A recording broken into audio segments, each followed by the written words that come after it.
Hello everyone, today I'm looking at Star Wars Knights of the Old Republic. This is definitely a classic game and how I kind of got familiarized with BioWare. It's funny actually, I ended up playing the Sith Lords first and then came back to play this one. This one's a little bit rougher, I guess, than the second game, but it still has the iconic writing style, dialogue, and combat that the second one has. So the new setting for this era of Star Wars games is very interesting because it takes place thousands of years in the past. So a lot of the technology is different, the factions are different, and there's a lot more Jedis and Sith Lords in general because it's a very different era. And so it's interesting how they try to keep things space age without having it be too strange or weird or non-Star Wars. There are things where there's planets called Dantooine, where the Jedi Council kind of resides, and it's more like a fertile place of Tatooine. Also, a lot of the weapons you get in the game are vibroblades, which are, I guess, some of them are prototypes to lightsabers, essentially these highly high-frequency cutting blades. And throughout the journey, you will recruit, of course, different party members, and you still have dark side and light side points that you can choose to, rather based on your choices throughout the story, will increase, the points of yourself and also your party members, and will determine how they change over the course of the journey. So there are definitely some characters in this game that do not appear in the sequel, and they are kind of sorely missed because, again, BioWare is very, very good at making very well-written, interesting characters. And so you have your kind of main pilot friend, you have the Mandalorian, you have the old Black Jedi Jolee Bindo. There's a lot of really interesting, diverse characters in this game that you just don't usually see. And even in the second game, I think, Kreia is the most iconic characters I think I've ever, experienced in this kind of game. Aside from that, you also have HK-47, who is a returning character in the other games. And, And he's just an absolute, probably maybe my favorite, or at least my favorite robotic creature. He's this sadistic, malicious, and callous robot who also has a sense of humor. He's very fun to play as and with. In this game, basically, there are essentially these two Sith Lords that are, of course, plotting to take over the galaxy and creating this huge battle station. And so, of course, you need to, find out what they're up to and stop them. And your quests take you across, multiple planets and basically uncovering different dungeons and different sort of secrets. What I really enjoy about this game is that, again, there's some very similarities here to Mass Effect in that, they kind of uncover ancient civilizations and sort of foundational civilizations, and you kind of find out the secrets about the, origins of the universe and galaxy that are really, really interesting. I always love that theme in games when they have to basically uncover the truth about a certain something, and it always links back to this ancient race. The character you play as is completely customizable, and you are simply, the main character.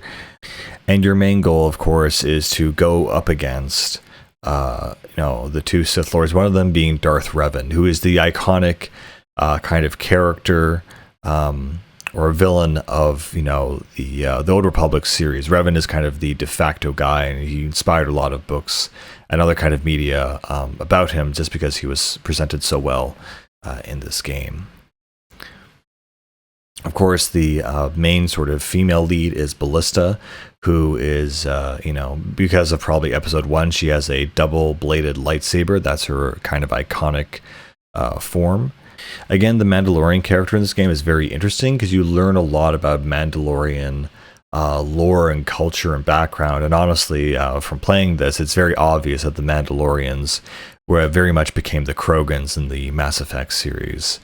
Throughout the game, there are certain things that you can obviously use. Your main character can spec into blasters, sword fighting / lightsaber fighting, other things like that. You have, grenades, mines, and special techniques, force powers, and all sorts of things that you can use.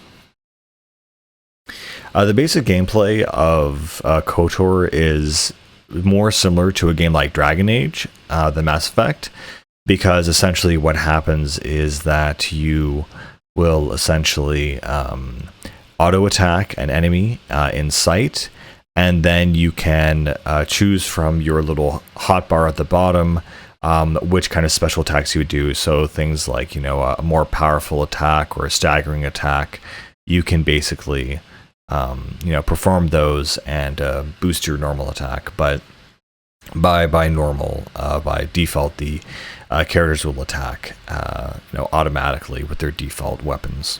Of course, in this game, there's many different blasters and lightsabers you can equip. You'll do a normal dungeon or mission, and you can probably pick up 10 or 20 different kinds of items. Of course, you can buy and sell items. It's a very strict old school style kind of RPG where you have leveling up skills like lockpicking and security and all that stuff. You have your currency, which is credits. You have special parts, which you can use to repair certain items, and of course the ability to customize your crew and your own character. Something I have to say about the Old Republic is that there is a really big twist that comes halfway about the identity of the main character, and it is pretty shocking and iconic to this series, and I can't really say what it is because it's just really, really good, and how it works with the fact that you can make a custom character and the fact that you can choose however they look, and it still fits into the narrative that you are actually someone else in the story, and basically you have amnesia, and so you used to be one of the main characters in the story, and until you rediscover who you are, it works because that character is always obscured, and so they're able to be like, oh well, because you can't see what they actually look like, you can make your custom character and be like, oh, I am that character. It's a really smart storytelling device that I kind of wish I saw more of, frankly. What's interesting about this game is that dialogue is just as important as combat. So really, there's just a ton of NPCs, a ton of dialogue, and all of it is pretty, well, voiced, acted, written. This feels like a proper giant RPG kind of world. It feels really good. How everything is, kind of laid out, and all the character interactions you have are always interesting. Again, there are some, common Star Wars tropes here about bounty hunters, smugglers, Jedi, and all the same, even though it takes place thousands of years in the past. What I do enjoy about that aspect of it, though, is that the designs of the ships and everything is totally, I would say, appropriate to the setting. It doesn't feel like they're just borrowing X-Wings and redoing them. It actually feels like they're doing a proper remix of these old themes, and it feels really good and makes a lot of sense. This is definitely one of the more classic Star Wars games. I'd say this probably has one of the best stories out of all the Star Wars games, and definitely the most complex one that I've ever experienced. That being said, I'm kind of torn between this one and the sequel, because while this sets a lot of foundational things for this universe, I really enjoy the sequel a lot more. Anyway, guys, there's not much else to say about this game. Its story is really amazing, really interesting, and really gripping. And this is one of the really good Star Wars games that you really ought to get around to playing. Even though it's a little bit dated, it's still very good. Anyway, guys, I'll see you later. Bye.